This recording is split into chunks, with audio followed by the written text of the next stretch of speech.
Nos queda menos de un minuto. Claudette, todo listo para empezar.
Adelante, Claudette. Muy buenas noches, señoras y señores. A nombre del señor rector regional de la Unidad Académica Regional La Paz, Tapio Escobar Llanos, les doy la más cálida bienvenida a esta lección inaugural de Humanismo del segundo semestre 2020. Hacemos llegar nuestro agradecimiento especial al doctor Edmundo Paz Soldán, quien nos ofrecerá en breves momentos la conferencia magistral Ética en tiempos de pandemia. Vamos a saludar a todos los asistentes y en primera instancia saludo a su eminencia, reverendísima Cardenal Toribio Porco-Ticona. Muchísimas gracias, su eminencia, por acompañarnos.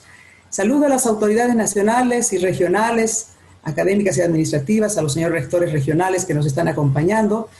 Nuestro agradecimiento a todos y cada uno de los estudiantes de la universidad quienes nos están siguiendo desde las 4 unidades académicas regionales, desde Cochabamba, Santa Cruz, Tarija y por supuesto La Paz y la ciudad del Alto.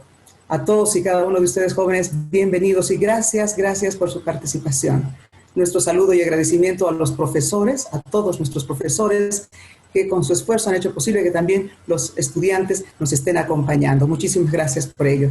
Saludo a todos los invitados especiales que se han dado cita a este importante evento, a los representantes de instituciones amigas, colegas que se suman en esta noche, en esta gran noche. A todos ustedes, muchísimas gracias por su presencia. Esta es la tercera versión de la lección inaugural de Humanismo, segundo semestre del 2019 estuvo a cargo de la doctora Tatiana Fernández, ella profesora de la Universidad de Brasilia, quien nos habló sobre la investigación basada en arte. La magíster Isabel Mercado, directora de Página 7, fue la encargada de la conferencia de la segunda versión de ese año, realizando un análisis sobre los eventos sucedidos en nuestro país durante el mes de octubre del 2019. En esta tercera versión, invitamos a uno de los bolivianos, diríamos, más reconocidos en el mundo. Él es Edmundo Paz Soldán, boliviano nuestro, quien además de ser altamente valorado en el área de la literatura y creativa, es académico, decano del Departamento de Lenguas Románicas de la prestigiosa Universidad de Cornell en el estado de Nueva York, en los Estados Unidos. La exposición versará sobre 3 grandes obras del género literario escritas entre los siglos XIV al siglo XX. El expositor nos transportará en el tiempo y con las lecciones adquiridas por estas magistrales obras podamos reflexionar todos como sociedad ¿Qué podemos hacer para sobrellevar esta pandemia? Voy a ceder la palabra a la doctora Alejandra Chazú-Konitzer. Ella es directora del Departamento de Cultura y Arte de la Universidad Católica Boliviana de San Pablo, quien junto a nuestro rector, Flavio Escobar, han sido pues los artífices de esta lección inaugural de humanismo. Alejandra, bienvenida. Buenas noches. Muchísimas gracias. Buenas noches. Distinguido señor rector regional de La Paz, Flavio Escobar Llanos, distinguidos señores rectores de las unidades académicas regionales de Santa Cruz, Cochabamba y Tarija, apreciado doctor Edmundo Paz Soldán, distinguidas autoridades nacionales y regionales, autoridades eclesiásticas, señores docentes, invitados especiales, muy queridos estudiantes, amigos todos quienes nos acompañan esta noche, incluso desde otros países. Sapere aude es una expresión en latín del filósofo alemán Immanuel Kant, escrita en 1784 en su texto ¿Qué es la ilustración? Sapere aude, atrévete a saber, ten el valor de servirte de tu propia razón. Atrevámonos a pensar. La lección inaugural de humanismo, auspiciada por el Rectorado de la Unidad Académica Regional de La Paz, es para todos nosotros un espacio de reflexión que genera preguntas sobre nosotros mismos, nuestro entorno, la comunidad y las problemáticas de nuestros tiempos. ¿Por qué formularnos preguntas? Bueno, porque tienen la enorme virtud de llevarnos a indagar y de conducirnos a pensamientos que en algún momento nos revelarán respuestas, algunas definitivas y otras que irán cambiando con el tiempo y las circunstancias. Es imprescindible contar con la valentía necesaria y el compromiso personal para posibilitarnos este maravilloso recorrido de reflexión crítica. Hoy, más que nunca, es urgente hacerlo, porque la tecnología, que en su lado positivo nos está dando tantas opciones y ahora, por ejemplo, permite este encuentro digital, provoca, sin embargo, también cierta inquietud cuando nos miramos a nosotros mismos y a los demás enmarcados en la pantalla de nuestros dispositivos electrónicos y parecemos casi hologramas. Nos vemos, nos reconocemos, nos encontramos, pero hay algo que falta. ¿Será la calidez del abrazo, el saludo, la comunicación por la mirada? Añoramos poder comentar la conferencia e incluso sentir juntos el frío de la noche mientras nos despedimos cuando ésta termina. No sabemos realmente hacia dónde nos llevarán el avance tecnológico y la inteligencia artificial. Tendrán sus maravillas sin duda, pero también preocupan sus sombras amenazantes. Por eso debemos explorar y explotar todo aquello que nos hace verdaderamente humanos. El pensamiento crítico, el arte, la vivencia cultural, el deporte, la convivencia, las emociones en esa amalgama de lágrimas y risas y esos pequeños gestos que nos permiten crear comunidad. Y por supuesto, vivir los valores que reflejan nuestra más profunda y amorosa humanidad. Es nuestro deseo que estas lecciones magistrales sean un referente para estar siempre alertas a las señales de nuestro tiempo. No dejemos de tomarle el pulso. Que no nos dé miedo mirar el mundo con apertura, sin temor a cuestionar, reflexionar, expresarnos y actuar. Que nuestros gestos dejen huellas, por muy pequeñas que éstas sean. Recordemos que el pensamiento no debe estar nunca desvinculado de valores éticos que nos comprometen a ser mejores personas. La lección inaugural de humanismo precisamente anhela cuestionarnos y movilizar nuestro ser, porque la Universidad Católica Boliviana San Pablo deseamos que en cada uno de nosotros se produzca una íntima y honda comunión con el humanismo cristiano, que reconoce nuestra individualidad, que insta a mirar al prójimo, buscando el bienestar común y el equilibrio ecológico de nuestra tierra. Es tarea a realizarse con pasión y alegría, porque también la alegría es profundamente humana y es llama vivificadora de nuestra presencia, aquí y ahora. Es un honor, un placer y una alegría que esté entre nosotros Edmundo Paz Soldán, pensador y estudioso, escritor y académico, un honroso embajador boliviano, pero sobre todo un ser humano noble, ético, que combina su talento, inteligencia y esfuerzo con un consecuente actuar. Sin duda, sus palabras hoy nos ayudarán a repensar quiénes somos, quiénes queremos ser y dónde estamos. Edmundo, te agradecemos por haber aceptado esta invitación. Contigo inauguramos este semestre, es decir, abrimos camino. Iniciamos el primero de varios pasos que esperemos nos lleven a nuevas formas de pensar y sean propicio augurio de un compromiso con el otro, la comunidad y el país. Agradezco la presencia de todos y cada uno de ustedes que forman parte de esta gran familia universitaria. Gracias. Muchísimas gracias, doctora Alejandra, por sus palabras. Bien, a continuación vamos a presentar a nuestro invitado, Edmundo Paz Soldán. Conozcamos un poco de él. Edmundo Paz Soldán nació en 1967 en la ciudad de Cochabamba, Bolivia. En su paradigma novela Río Fugitivo de 1998 podemos rastrear un poco de su infancia y una vida adolescente en el colegio, como así lo ha ido determinando. Nuestro expositor se fue pronto de Bolivia para realizar sus estudios y se doctoró en literatura en la Universidad de Berkeley, en California. Hoy en día es un profesor muy reconocido en el área de la literatura latinoamericana en la prestigiosa Universidad de Cornell, Nueva York, donde además es director de la Facultad de Estudios Románicos. Paz Soldán es autor de más de 12 novelas, 5 libros de cuentos, también tiene 3 libros de ensayos y sus obras han sido traducidas a 12 idiomas, desde el inglés, pasando por el ruso, japonés, hasta el finés y el turco. Ha recibido galardones como el premio Erik Guten Tag de novela en el año 1992 por la obra Días de Papel, el premio Juan Rulfo de cuento de 1997 por su narración Dochera y el premio Nacional de Novela de Bolivia en el año 2002 con El Delirio de Tunín.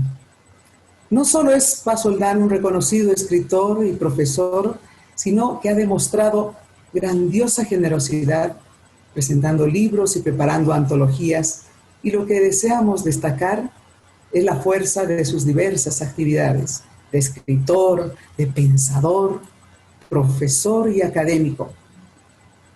Su nombre es una referencia para quienes estudian literatura latinoamericana contemporánea, como lo describen en la editorial de Fondo de Cultura Económica. Edmundo Paz Soldán es un escritorio nuestro, es boliviano. Los dejamos a todos con Edmundo Paz Soldán y su conferencia magistral Ética en tiempos de pandemia. Muchísimas gracias, Edmundo. Buenas noches, bienvenido.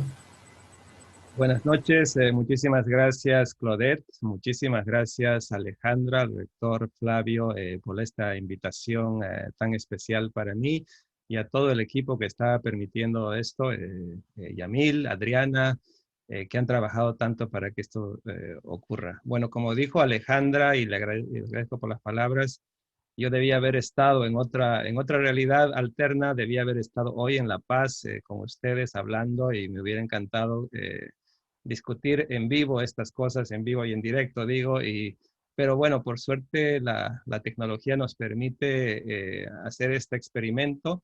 Nosotros aquí en la universidad también estamos con muchos desafíos, comenzamos el semestre la próxima semana, así que yo les deseo todo lo mejor a los estudiantes que están acá escuchando, que tengan un muy buen semestre. También aprovecho para saludar a los invitados especiales, al cardenal Toribio Porco-Ticona y a todos los rectores de las regionales de la Universidad Católica. Bueno, esta charla me voy a dedicar a hablar de 3 libros, Ética en tiempos de pandemia. Me voy a dedicar a hablar de 3 libros, pero básicamente mi charla podría dedicarle a cada libro solamente una charla, porque son libros que te enseñan mucho, te dicen muchas cosas, así que Lo veo más como una especie de invitación a iniciar un diálogo, a que ustedes también les interese, si no han conocido, quizás algunos ya han leído algunas de estas obras, que nos permita ayudarnos a entender un poco este momento. Yo siempre pienso que el presente puede ser entendido mejor a partir de las grandes obras de otra gente que ha pensado antes que nosotros y se ha encontrado en desafíos similares. Entonces, bueno, voy a comenzar. El texto se llama Ética en tiempos de pandemia. Bueno, la primera pandemia registrada data del año 541 y se inició en territorio que hoy es parte de Egipto. El año siguiente llegó a Constantinopla, una de las capitales del Imperio Romano. La devastación fue brutal. Según el historiador Procopio, morían como 10.000 personas al día. ¿No? Hoy se estima que murieron como unas 50 millones de personas entre los siglos 6 y 7 en esa tan larga pandemia. El emperador Justiniano poco pudo hacer para pagar para que se excepto pagar para que se enterraran los cuerpos de los pobres. Su imperio, el Imperio Romano, no se recuperó. La plaga justiniana, como se lo llegó a conocer, fue un antes y después en la geopolítica de ese tiempo, ¿no? Permitió, entre otras cosas, el ascenso del Islam. Lo que ocurrió con la pandemia justiniana no es una excepción, sino la regla. Como dice la ensayista norteamericana, Como dice la ensayista norteamericana Elizabeth Kolbert, la historia no solo la escriben los individuos, sino también los microbios. Entre otras pandemias influyentes en la historia, Kolbert menciona la primera en el continente americano, ocurrida en 1518 cuando un barco español trajo la viruela a estas costas. Luego llegaron otras enfermedades, el sarampión, por ejemplo, la fiebre tifoidea, la difteria, enfermedades que encontraron a población del continente inmunológicamente indefensa. Millones de indígenas murieron en uno de los más grandes, aquí cito a un historiador, desastres demográficos en la historia del mundo, con repercusiones que llegan hasta nuestros días. Todavía no sabemos cuáles serán los cambios trascendentales que traerá consigo la pandemia actual, pero estoy seguro de que saldremos de ella con una agenda nueva. Ciertos cambios geopolíticos se atisban en el horizonte, ¿no? Menciono así rápidamente, por ejemplo, la supremacía imperial de China o la afirmación de esa supremacía, la pérdida de liderazgo de los Estados Unidos, el reforzamiento lamentable de las fronteras nacionales, ¿no? Y otros cambios, ¿no? tardarán en consolidarse, pero seguro ya están en marcha. Por lo pronto, en Bolivia debemos repensar nuestras prioridades y enfocarnos, y aquí menciono tres cosas que a mí me parecen las más urgentes: la salud, la educación, la comunicación por Internet. No podemos seguir aceptando la precariedad de nuestro sistema de salud, que nos ha llevado a tener una altísima tasa de mortalidad en esta epidemia y una de las peores epidemias del mundo. Tampoco podemos aceptar que nuestra educación no esté formando ciudadanos capaces de distinguir entre información científica rigurosa y rumores que pasan por ciencia. Y es vergonzoso que seamos uno de los poquísimos países que por culpa de un Internet lento y limitado haya tenido que clausurar el año educativo. Pues yo sé que hay otras razones, pero una de las razones es el problema de la comunicación a todo el país. Habrá cambios en la infraestructura, incluso en la forma en que diseñamos nuestras casas y ciudades después de esta pandemia. Habrá cambios en nuestra relación con la tecnología, lo estamos viendo ahora mismo. Y discutiremos también cuánta privacidad estamos dispuestos a sacrificar para que los estados accedan a nuestros datos de salud, ¿no? Se habla de pasaportes de salud si uno quiere viajar, ese tipo de cosas. Y aunque me reconozco escéptico con este tema al ver cómo se ha politizado tanto la discusión científica, no pierdo la esperanza de que aprendamos a tomar en serio la emergencia climática. La sistemática devastación de la naturaleza ha producido el colapso de los ecosistemas y eso es en buena parte responsable de la situación actual. Y habrá, por supuesto, otros cambios al nivel del individuo. ¿Saldremos con un deseo profundo de apostar por el triunfo personal obsesionados por una ética neoliberal que exacerba el individualismo? ¿O tendremos una noción reforzada de nuestra vida como parte de una comunidad? ¿Seremos capaces de equilibrar nuestros intentos de superación personal con las necesidades colectivas de nuestra comunidad? Bueno, así como la historia se tuerce por culpa de las pandemias, podemos decir que la literatura es un arte que nunca las ha desdeñado, que ha tratado de estar a la altura de sus desafíos. Ante el caos desatado por una plaga, la literatura se esfuerza por encontrarle un sentido. Algunas lecciones extraídas de sus páginas son relevantes para el presente, para ayudarnos en la difícil misión de resituar al individuo y su relación con la colectividad en medio de la crisis sanitaria. Es importante por ello analizar los libros que han narrado las pestes, ver cómo nos han contado su emergencia dramática en una comunidad y cómo han analizado los cambios al interior del individuo. Son muchos los escritores de la plaga de la peste, pero voy a enfocarme en 3 ahora, ¿no? Uno de cada época para tener un pantallazo y ver cómo funciona esto. Uno es Boccaccio, otro es Daniel Defoe y otro es Albert Camus. 3 autores clásicos que nos permitirán armar una suerte de ética de la pandemia.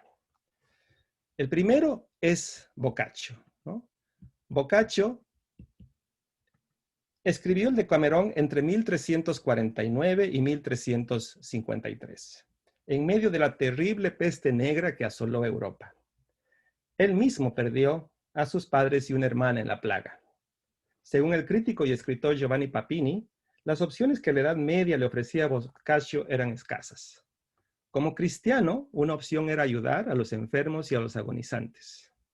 Como autor, escritor, la opción era intentar sacar de la peste lecciones sobre lo imperecedero del alma ante la fatalidad de la vida y sobre la necesidad de la salvación. Una mirada más piadosa, digamos. Pero Boccaccio, sin embargo, decide seguir otro camino. Si bien lo que vio de la enfermedad es impactante, ¿no? Y aquí hay una cita que me interesa, ¿no? Por ejemplo, ¿no? Simplemente por un ejemplo, los bubones de la peste negra, ¿no? Formánseles lo mismo al varón que a la hembra, en la ingle o debajo de los sobacos, ciertas hinchazones, algunas de las cuales crecían como una manzana, otras como un huevo, y algunas a cuyas hinchazones el vulgo daba el nombre de bubones. O sea, si bien lo que vio de la enfermedad es impactante y acepta la presencia de la muerte y el dolor, él prefiere celebrar la vida y entregarse a la alegría. El Decamerón no es exactamente un libro sobre la peste, aunque es la peste la que le da su estructura narrativa. Ante la llegada de la enfermedad a Florencia, 10 jóvenes ricos y aburridos se van a una casa de campo, en una suerte de cuarentena de lujo, hasta que pase lo peor. En esa casa se contarán historias a lo largo de 10 noches. 10 historias por noche, así tenemos el Decamerón. 100 historias. Narrar historias picantes o de todo tipo, pero sobre todo picantes, eso es una forma de terapia para estos jóvenes. Ellos se refugian en estas historias a manera de defender su propia vida. Porque los jóvenes no van al campo a rezar o a hacer penitencia ante el desastre. Como dice una de ellas, dice: nosotras estamos aquí como si quisiéramos o debiéramos ser testigos de cuántos cadáveres son conducidos al sepulcro.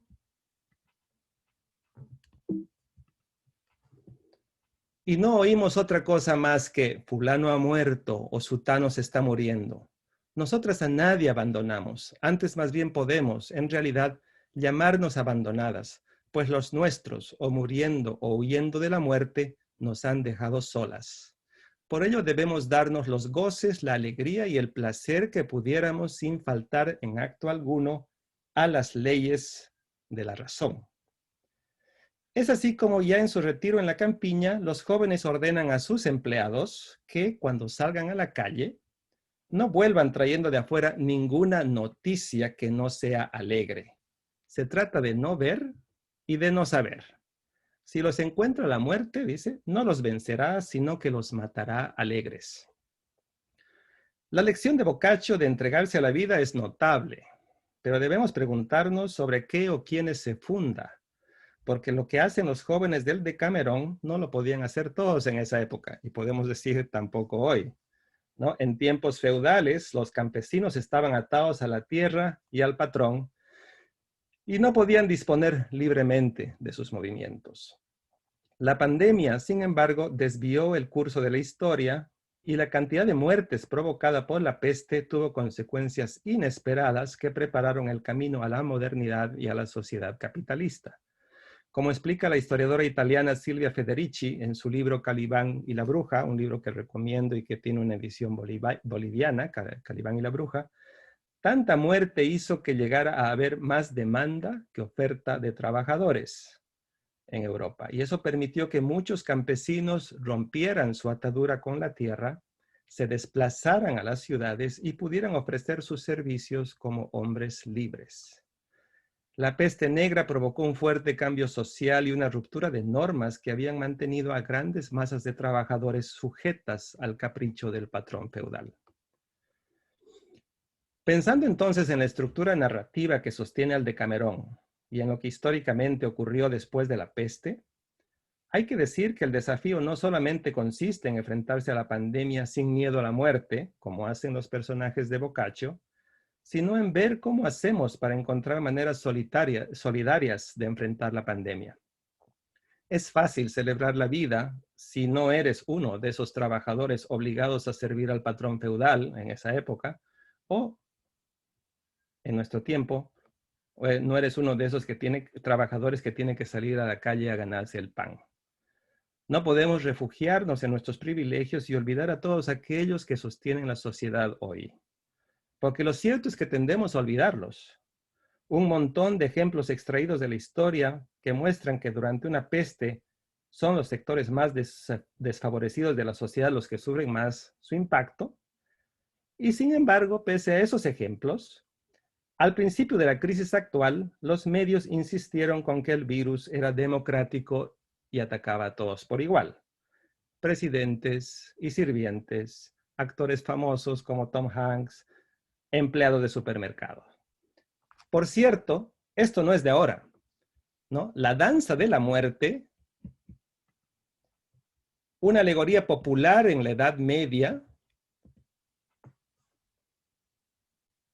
que se desarrolló en tiempos de la peste negra, muestra un papa, un rey, un emperador, un niño y un agricultor tomados de la mano bailando en torno a una tumba. Hay varias interpretaciones de todo tipo, ¿no? Pero en esta alegoría, ¿no? La idea es que la muerte nos alcanza a todos por igual, dice el mensaje, claro, y Boccaccio diría, y mejor si no se encuentra bailando, ¿no? Pero ahora dígame, la igualdad no existe ante las plagas. En Estados Unidos, por ejemplo, hoy mismo las minorías hispanas y negras mueren de forma desproporcionada, porque no pueden darse el lujo del teletrabajo, están a cargo de los trabajos considerados esenciales para el mantenimiento de la sociedad y deben salir también diariamente a la calle a trabajar. En Bolivia también quienes mueren son sobre todo personas de las clases media, baja, por culpa de un sistema de salud que no está a la altura de la situación. Y también aquellas personas cuya economía depende del día a día, ¿no? Eso es en un país en que la mayor parte de la sociedad tiene una economía informal y que mucha gente que ha tenido problemas para, ¿no? El problema de las cuarentenas y confinamientos, cuánto tiempo se mantuvieron, se pudieron aguantar sin que la sociedad comenzara a quebrarse. Son también las clases populares las que en países como la India, Brasil, Bolivia y Chile viven en barrios donde la distancia social es imposible debido al hacinamiento y las que sufren mayores pérdidas, mayores muertes por ese hacinamiento. Hay también, por supuesto, y aquí podría seguir, otras terribles desigualdades. Y aquí solamente menciono el hecho de que muchas mujeres han debido hacerse cargo del cuidado de la casa y de los hijos. Entonces, muchas profesionales, por ejemplo, han debido renunciar a su trabajo para volver al hogar. Eso entonces primero para hablar de Boccaccio, y ahora voy a hablar del segundo de mi charla, que es el inglés Daniel Defoe. 4 siglos después de Boccaccio, hacia 1720, el inglés Daniel Defoe se asomó a los documentos que existían sobre la plaga que asoló la ciudad de Londres en 1664 y a partir de ellos escribió el diario del año de la peste. Un testimonio ficcionalizado de esa gran peste que causó alrededor de 100.000 muertes. Daniel Defoe no ahorró detalles para mostrarnos las nobles cumbres de la condición humana y los cráteres oscuros en los que muchos cayeron debido a sus debilidades, miedos y ansiedades. Defoe era un hombre a caballo entre dos mundos.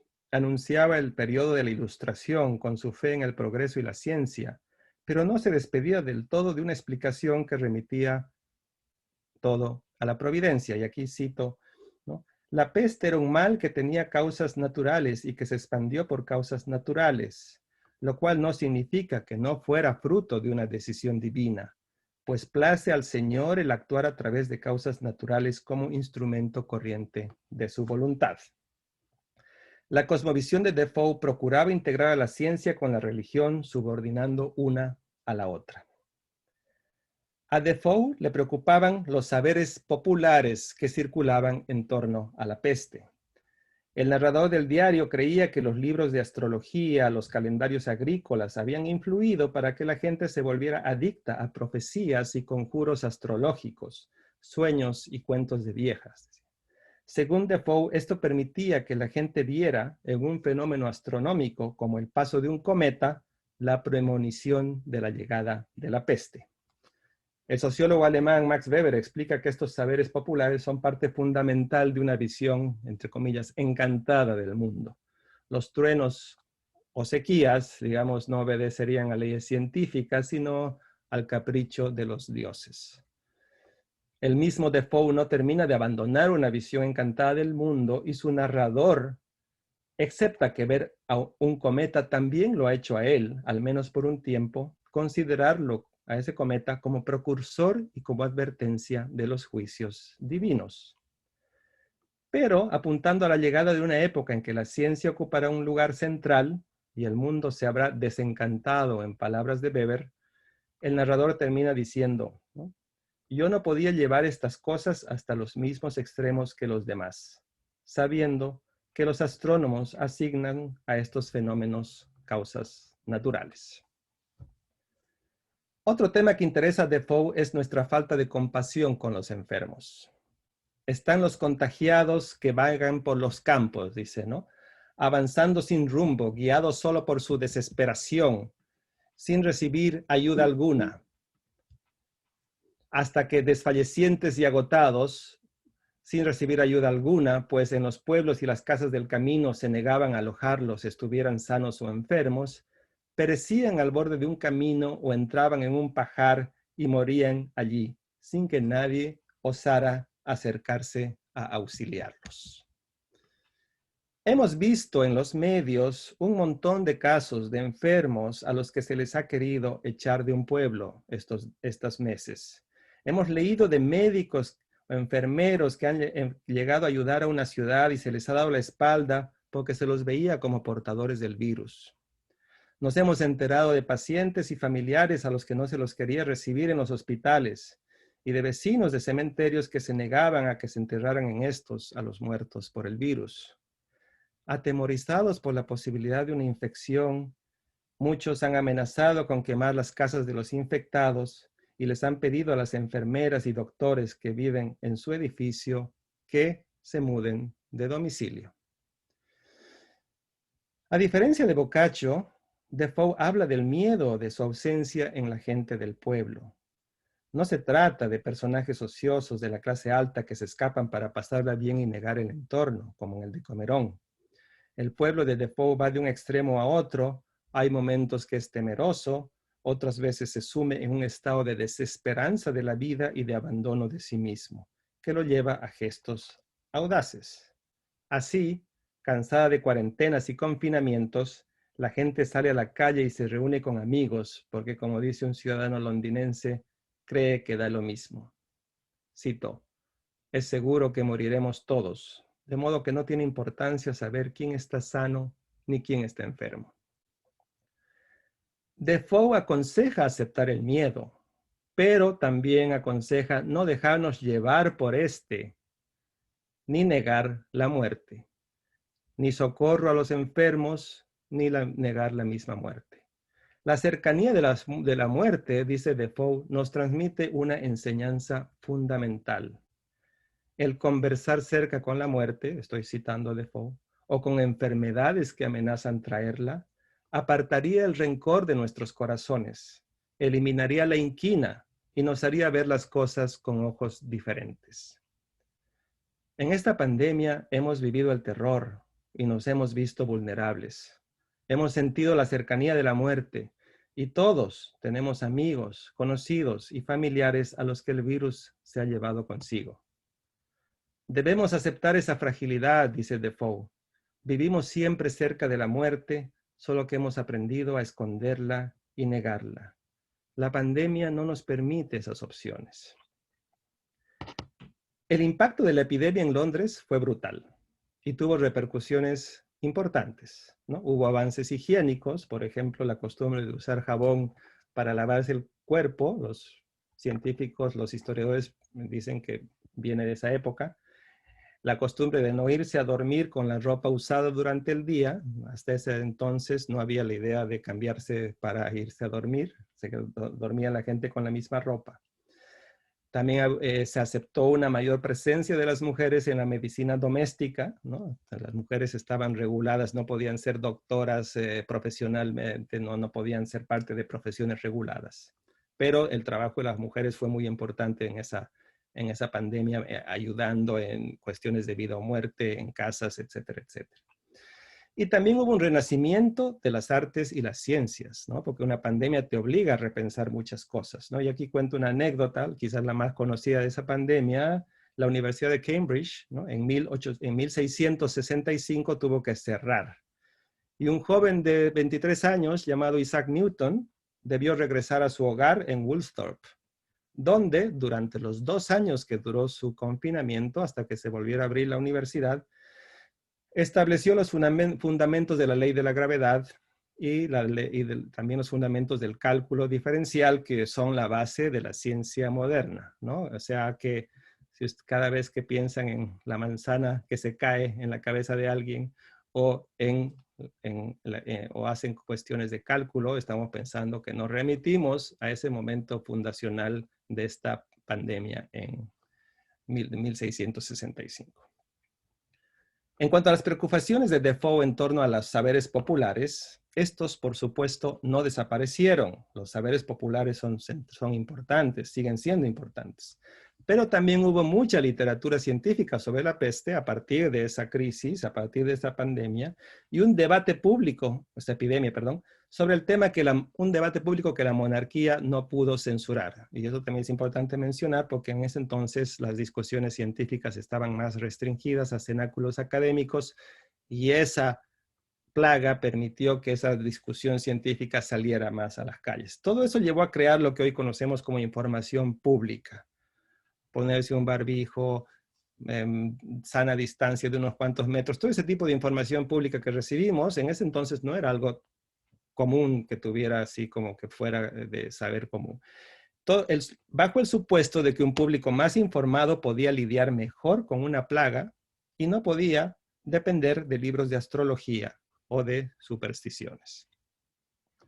Bueno, y ahora paso a la tercera y última etapa de la charla, que es Albert Camus, quizás el novelista más, ¿no?, de los tres, el que más ha circulado en estos meses. De hecho, ha habido su novela La Peste, es una de las novelas que más se ha agotado, más se ha vendido en estos últimos meses, ¿no? Para terminar, quiero hablar del escritor francés Albert Camus y su novela La Peste, probablemente la mejor narración sobre el tema en el siglo XX. Camus comenzó a escribir la novela durante la Segunda Guerra Mundial y la publicó en 1947. Cuando menciona la plaga, ¿no?, esa epidemia, y aquí cito a un historiador, Tony Judd, dice, la plaga en Camus es esa epidemia biológica que ilustra los dilemas del contagio moral. En ese momento, Camus tenía en mente el nazismo, ¿no? Pero su fuerza alegórica se adapta a otras épocas, ¿no? De hecho, hay interpretaciones de todo tipo de la peste, ¿no? Esa es una de las cosas más interesantes de esta novela, la plasticidad con que el tema de la peste se convierte en metáfora de todo, ¿no? De hecho, hoy muchos críticos dicen que se podría ver capitalismo, hipercapitalismo rampante, es esa peste que asola, arrasa a todos los ciudadanos aquí en esta ciudad argelina de Orán. Más que al enemigo de afuera, a Camus le preocupaba el impacto de la peste en la psiquis del individuo. El autor francés observa cómo las cuarentenas y los confinamientos provocan un exilio interior en nosotros, un destierro en nuestro propio territorio. Dejamos de actuar de forma natural, ¿no? Un poco raro. Es un destierro, pero no somos desterrados, no nos sacan de nuestro territorio, seguimos en nuestro territorio, seguimos en nuestras casas, en nuestra ciudad, pero estamos como desterrados, dice, ¿no? Dejamos de actuar de forma natural, no abrazamos amigos ni familiares, no nos reunimos a conversar con compañeros. Todo se vuelve incierto, todo provoca ansiedad. No podemos tocar nada, no podemos acercarnos a extraños, no podemos reunirnos en cafés, no podemos ir al cine o al estadio. De hecho, esta misma charla por Zoom es parte de esta crisis. Somos prisioneros, dice el doctor Ryu, que es el centro moral de la novela, ¿no? El narrador y el centro moral de la novela. Vivimos el vacío, el deseo irracional de dar marcha atrás, al tiempo de antes del virus, ¿no? Queremos que esto no hubiera ocurrido, queremos irnos hacia atrás. O si no, avanzar el reloj al futuro después del virus y soñamos con que llegue rápido una vacuna y esta pesadilla se acaba y volvamos a una, entre comillas, nueva normalidad. Estamos aislados, sin mucho margen de maniobra para viajar o salir de nuestras ciudades o países. Perdemos el valor, la voluntad y la paciencia y nos olvidamos de pensar en el mañana, en el término de nuestra liberación. Bajamos la mirada derrotados, dice, derrumbados, abandonados a días sin dirección. Debemos aceptar vivir al día y solos frente al cielo. En ese encierro rumiamos nuestras desdichas. La peste es también una analogía para el mal que llevamos dentro, dice Camus. Camus sabía que para que el enemigo triunfe, la casa que lo recibe debe estar predispuesta. Y aquí cito, ¿no? Lo peor de la peste no es que mata a los cuerpos, sino que desnuda a las almas. Y ese espectáculo suele ser horroroso, dice, ¿no? Como dice Tahu, uno de los hombres empeñados en hacerle frente a la peste junto a Ryu, dice, cada uno lleva en sí la peste, porque nadie en el mundo está indemne.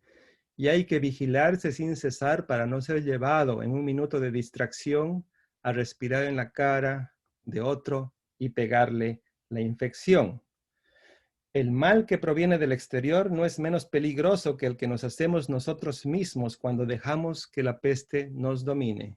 Y vuelvo a citar, hay en esta tierra plagas y víctimas y es preciso, dentro de lo posible, resistirse a estar con la plaga. Podemos entender la metáfora de muchas maneras. ¿Cuál es la plaga para cada uno de nosotros, ¿no? ¿Cuál es esa plaga, aparte de la literal, cuál es esa plaga metafórica que nos lleva a perder, digamos, a romper con nuestras ideales, con nuestros principios éticos? La plaga tiene una enorme fuerza metafórica y se aplica a muchas cosas. ¿Afirmamos nuestros valores éticos o dejamos que se corrompan? Se necesita coraje para trascender nuestras limitaciones y no ser los portadores de esta peste metafórica con la que una comunidad va perdiendo sus valores. La peste tiene su lado bueno, dice un sacerdote en la novela. Abre los ojos, obliga a pensar. Pero no todos siguen ese camino. Están los resignados que creen que poco se puede hacer y aceptan el desastre en silencio. El doctor Ryu se niega a aceptarlo. Él es la voz de la ciencia encargada de luchar contra la peste y también la representación de una sabiduría de entrega. Puede él dudar o descreer de Dios, sabe que la lucha no es fácil y siente que está viviendo una derrota interminable. Sin embargo, Eso lo lleva a afirmarse en una verdad. Y aquí cito, ¿no? Cuando se ve la miseria y el dolor que trae la peste, hay que ser cobarde, loco o ciego para resignarse a ella. ¿Qué hacer entonces?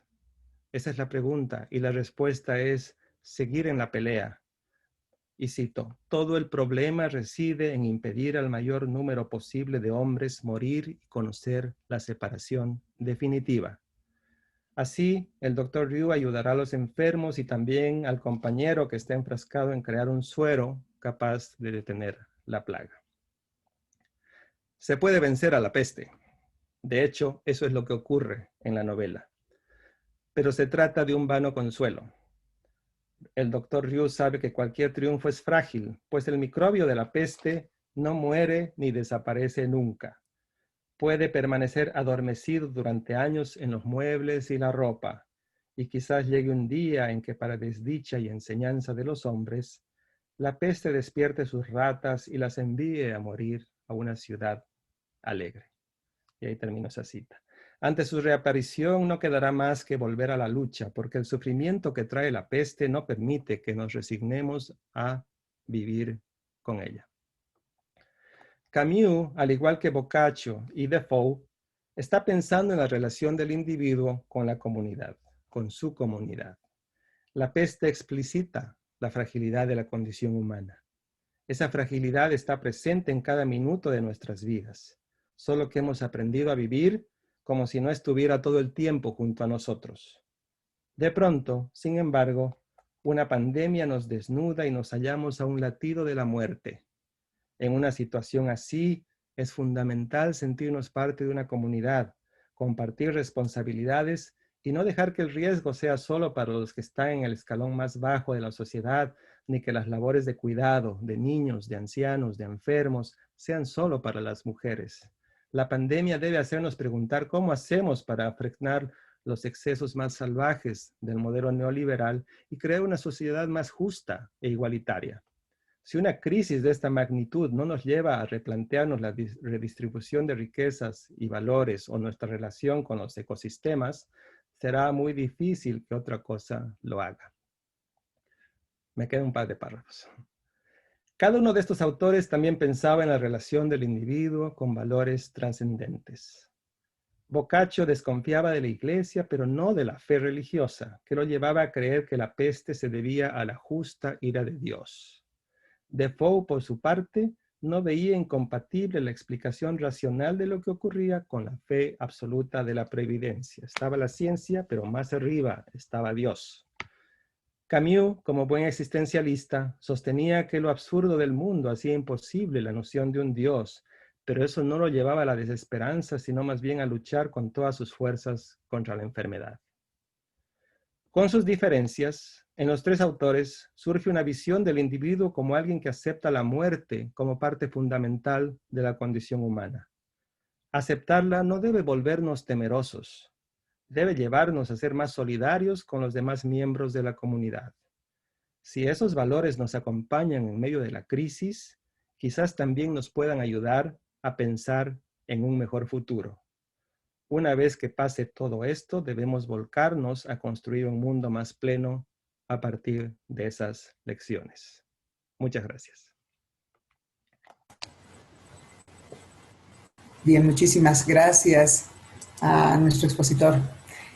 Y vamos a abrir a las preguntas, a los comentarios. Seguramente muchos de nuestros estudiantes ya nos están escribiendo. Muchísimas gracias por ello. Nos están escribiendo y agradece muchísimo al mundo la disertación. Tenemos gente del interior y del exterior que nos está siguiendo, así que nuestros estudiantes ya se están manifestando con algunas preguntas. Vamos a ir con alguna de ellas para que podamos ir comenzando. En alguna de estas obras se analiza la incertidumbre, que es uno de los elementos más comentados en la pandemia que vivimos. Es la pregunta. ¿En alguna de estas obras se analiza la incertidumbre? ¿Qué decimos al respecto? Sí, de hecho creo que las que más analizan esta incertidumbre son la peste, la novela de Albert Camus, y también el diario del año de la peste. ¿no? En ambas novelas, los individuos que están enfrentados a lo que está ocurriendo no saben muy bien qué es lo que está ocurriendo, ¿no? De hecho, en la peste de Camus, el doctor Rieu un día ve una rata al salir de su casa, una rata muerta en el pasillo, y habla con el portero, y el portero como que descarta, y dice, esto no pasa nada, voy a limpiar la rata. Y así después encuentra varias ratas y el portero le sigue descartando esa posibilidad, ¿no? De que sea esto algo. Y el doctor luego va a los barrios marginales de la ciudad y comienza a escuchar historias de que en todos están apareciendo estas ratas muertas, ¿no?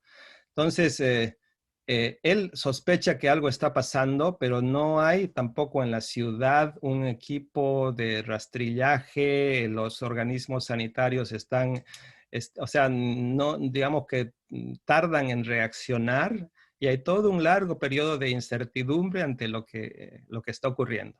Y una vez que ocurre, una vez que se acepta esa incertidumbre, o sea, una vez que se acepta que está ocurriendo la peste, luego va a venir la larga incertidumbre de qué hacer para enfrentarla, cómo pararla, porque no tienen tampoco no sé, no tienen una vacuna, no tienen una forma de... Entonces, hay mucho, o sea, buena parte de la novela es esa impotencia de saber cómo hacer para enfrentarse a esto, pero a la vez tener que ir todos los días como ¿no? los doctores, tener que ir a hablar con los pacientes sin saber ni siquiera si es que van a ser infectados o no, ¿no? Y poco a poco en la novela van aprendiendo cosas de esa enfermedad. Excelente. Edmundo, aquí hay una pregunta muy interesante. Dice, ¿por qué la literatura puede ser concebida como una forma de terapia frente a la adversidad? ¿Qué efectos produce para ser comprendida como una terapia? Yo creo que, digamos, cuando encuentras una cosa, sobre todo en esta situación en el Decamerón, cuando estás en una situación de crisis en la que te cuesta encontrarle sentido a lo que está pasando, ¿no? En que todo está así como fragmentario, despedazado, resquebrajado, muchas veces el mismo esfuerzo por contar una historia va a hacer que vayas encontrando cierta hilación, cierto sentido a lo que está ocurriendo. Y esa hilación, ese sentido, digamos, puede ser también como ese encuentro de un cierto sentido en la historia que estás tratando de contarte de lo que ha ocurrido, puede hacer que sea como por un lado catártico, ¿no? O también terapéutico, ¿no? Cuando a ti te pasa algo, muchas veces te puedes poner a rastrear en qué momento se torcieron las cosas y a veces te puedes romper la cabeza y no sabes en qué momento, y el momento que encuentras, ese es el principio de esta historia, este es el momento en que aquí yo me equivoqué o qué sé yo. Entonces eso también es una forma, ¿no? de terapia. De hecho, en el psicoanálisis, Freud decía, ¿no? Que el psicoanálisis era la cura la cura de hablar, era a pedirle a los pacientes que cuenten sus historias y a partir de sus historias armar los casos clínicos, ¿no? De esa misma forma, el contarnos historias nosotros mismos nos puede ayudar a encontrar un camino de ordenamiento de nuestra propia crisis, de nuestra propia vida o de lo que está pasando en torno a nosotros. Excelente, muchas gracias. A ver, ¿cómo nos va con esta consulta? Me dicen, ¿cómo dialoga la peste con la solidaridad en nuestra sociedad contemporánea a la luz de Camus? A la luz de Camus, bueno, yo creo que aquí, por ejemplo, en el caso que yo más conozco en los Estados Unidos, ha habido un debate muy complicado, muy complejo, porque la forma en que se ha politizado, por ejemplo, cosas muy básicas que tú dices que son de salud pública, que tienen que ver, por ejemplo, con el uso de barbijos, ¿no? Ha habido todo un sector de la población que se ha opuesto al uso de barbijos, por ejemplo, porque simplemente lo han visto como una medida que era arbitraria. Aquí hay una idea a veces como excesiva o exagerada de la libertad individual, entonces la idea de que nadie puede obligarme a ponerme un barbijo, Y claro, además eso se mete en un debate político entre republicanos y demócratas. Entonces, digamos, el presidente Donald Trump se opuso a los barbijos, al uso de barbijos, y entonces muchos de sus seguidores decidieron no usar barbijos. Y eso, claro, digamos, tú puedes decir que individualmente puede uno tener la libertad de hacer lo que uno le dé la gana, pero ¿qué pasa cuando estás en una sociedad y el uso de ciertas medidas básicas de protección no es solamente para protegerte a ti, sino también para proteger a los demás, a una colectividad? Entonces ahí yo creo que ha habido un problema muy complicado en cuanto a que en ciertos, digamos, en ciertos estados, por ejemplo, ahora yo mismo, Nueva York sufrió muchísimas muertes, fue el estado que más sufrió las muertes en los primeros meses, marzo, abril, hubo 30,000 muertes en el estado de Nueva York, si no me equivoco. Pero después de eso, este es uno de los estados donde más se hace caso a esas recomendaciones de la salud pública. Pero hay otros estados en los que eso todavía no se llegó, el mismo estado no llegó a ponerse de acuerdo y hay un debate muy fuerte y una falta de solidaridad también en cuanto a qué es lo que debe hacer la colectividad para enfrentarse con medidas un poco hasta básicas a esta pandemia. De acuerdo. A ver, acá vamos con los economistas. Dice, el capitalismo, libre mercado, es el único sistema que sacó a la humanidad de la miseria. ¿Por qué cambiar el único sistema auténticamente libre? Dice uno de los jóvenes. Bueno, yo creo que hay capitalismos y capitalismos, ¿no? Yo en ningún momento sugiero cambiar o sea, pienso que el capitalismo es un sistema que no creo que haya que cambiar el capitalismo, pero sí yo pienso que, no, yo hablé específicamente del modelo neoliberal porque hay una visión, a veces, digamos, el capitalismo en su visión más excesiva o más desbocada, ¿no? Tiende a exacerbar los proyectos más individuales, ¿no? Entonces, a mí, por ejemplo, yo pienso que es importante en sociedades más con muchos problemas de infraestructura, por ejemplo, creo que es importante que el Estado tenga un rol que jugar en la sociedad para limar ciertas aristas en cuanto a las grandes desigualdades sociales que pueden ocurrir en una sociedad. Entonces yo creo que ahí para mí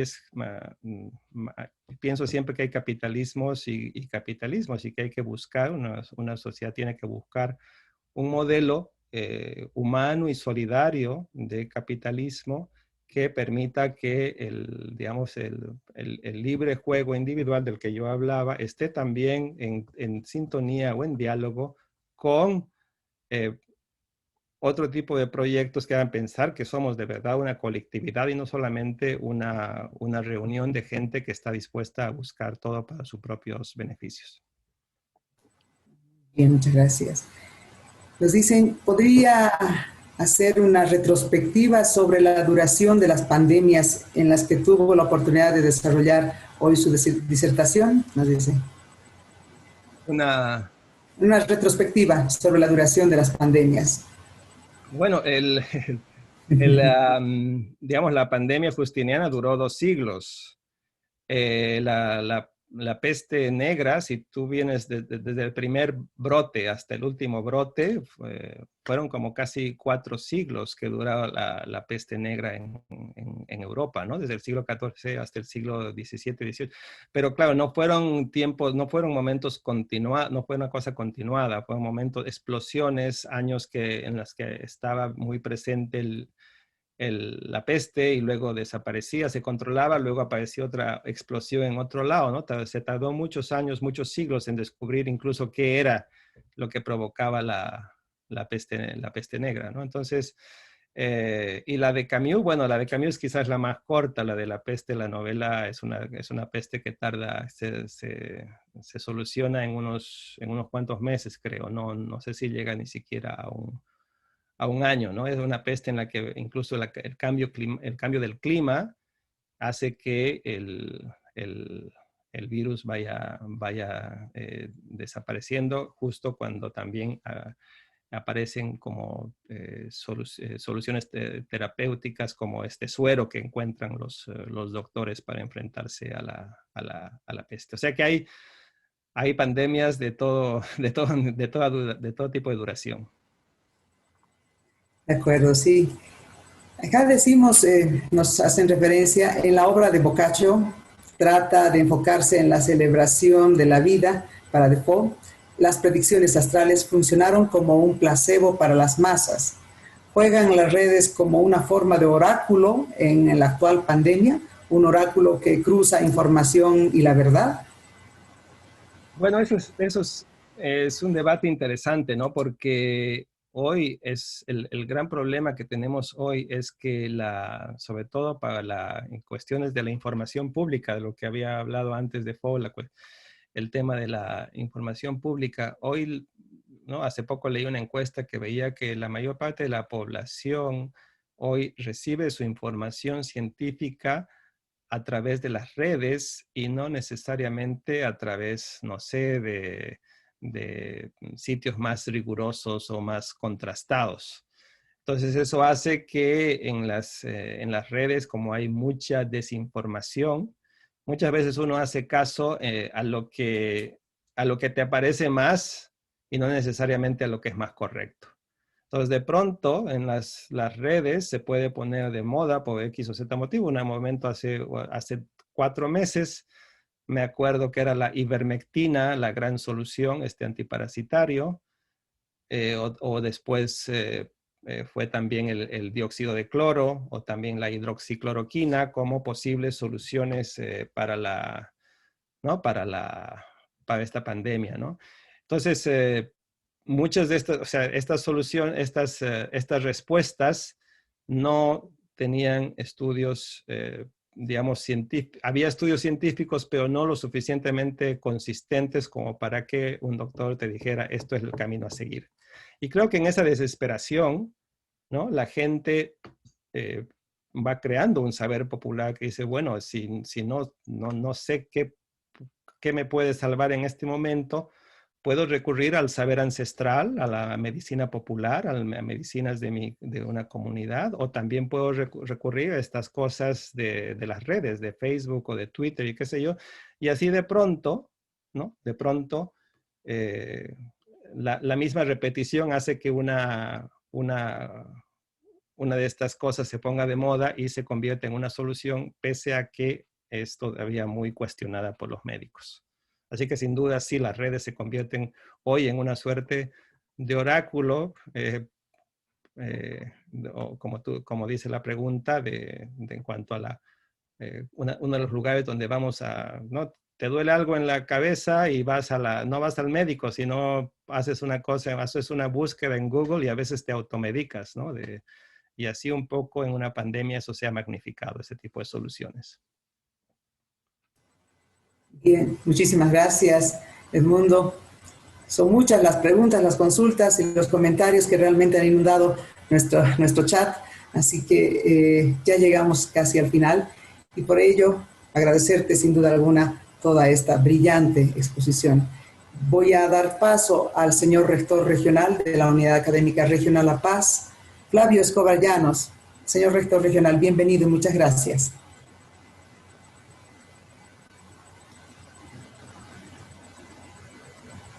Muchas gracias, Claudette.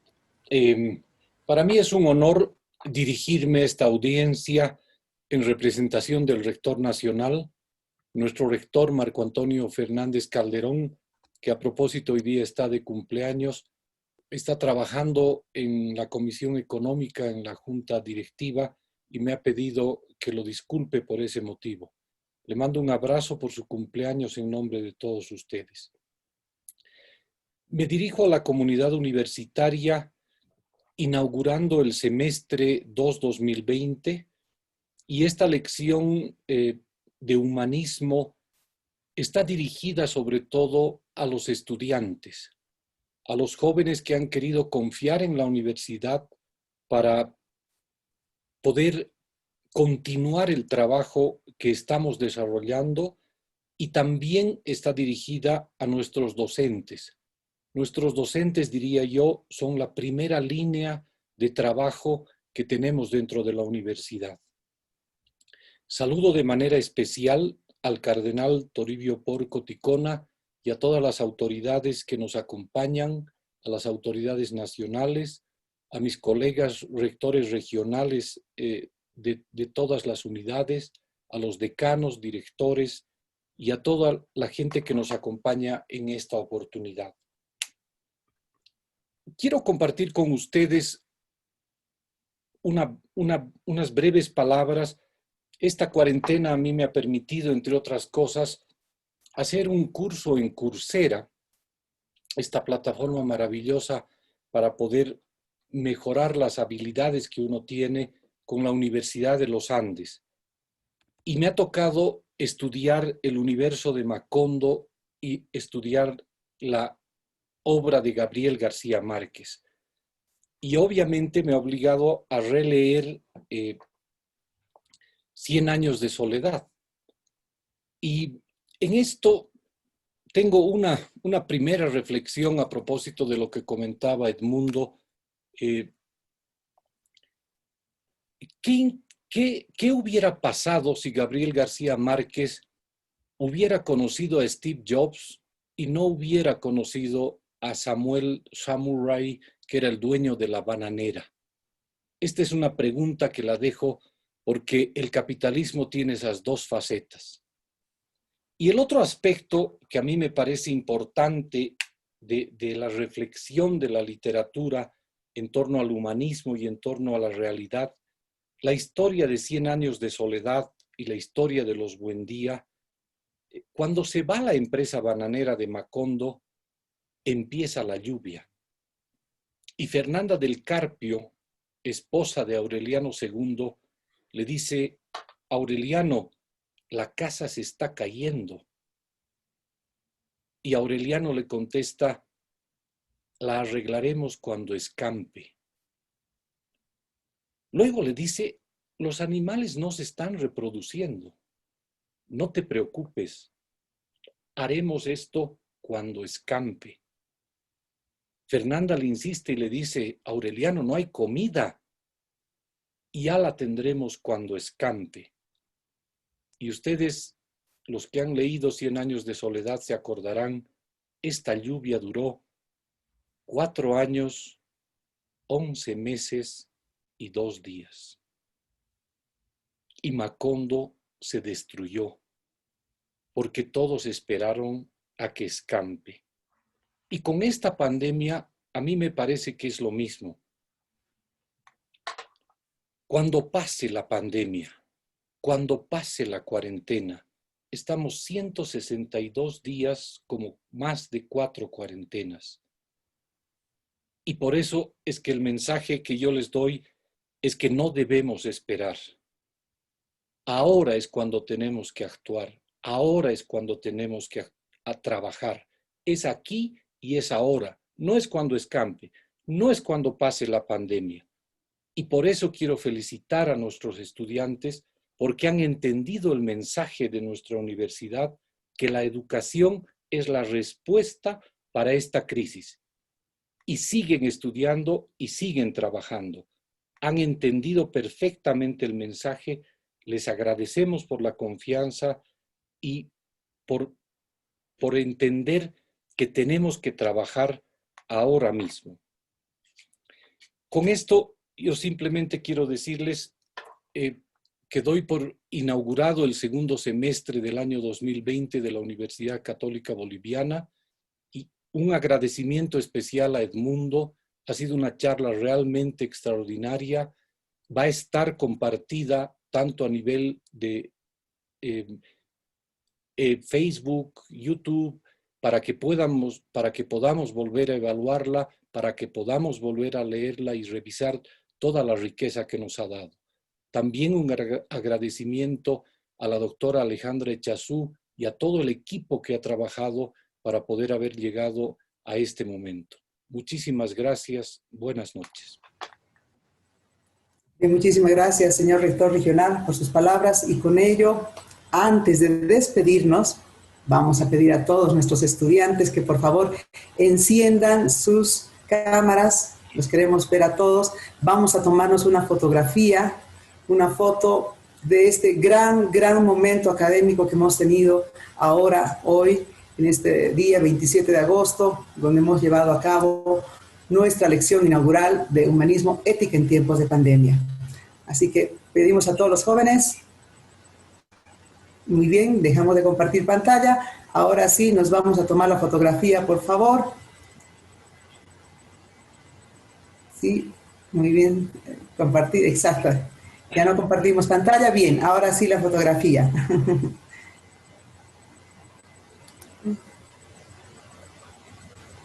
Muchas gracias. Buenas Muchas noches. gracias. Gracias a todos, queridos estudiantes, profesores, amigos, colegas, a toda la gente que nos ha seguido desde Cochabamba, Santa Cruz, Tarija, nuestros estudiantes, queridos estudiantes. Gracias a todos y cada uno por su atención. Su eminencia, Cardenal Toribio Porco Ticona, muchísimas gracias por su presencia. A todos y cada uno de los profesores, ex autoridades que nos han acompañado en esta noche. A cada uno de los estudiantes, representantes de los centros de estudiantes, sociedades científicas, de las unidades académicas regionales que también se han sumado a esta lección inaugural de Humanismo 2020. A nombre de las autoridades de la Universidad Católica Boliviana San Pablo, les agradecemos a todos su gentil participación y será hasta otra oportunidad. Buenas noches.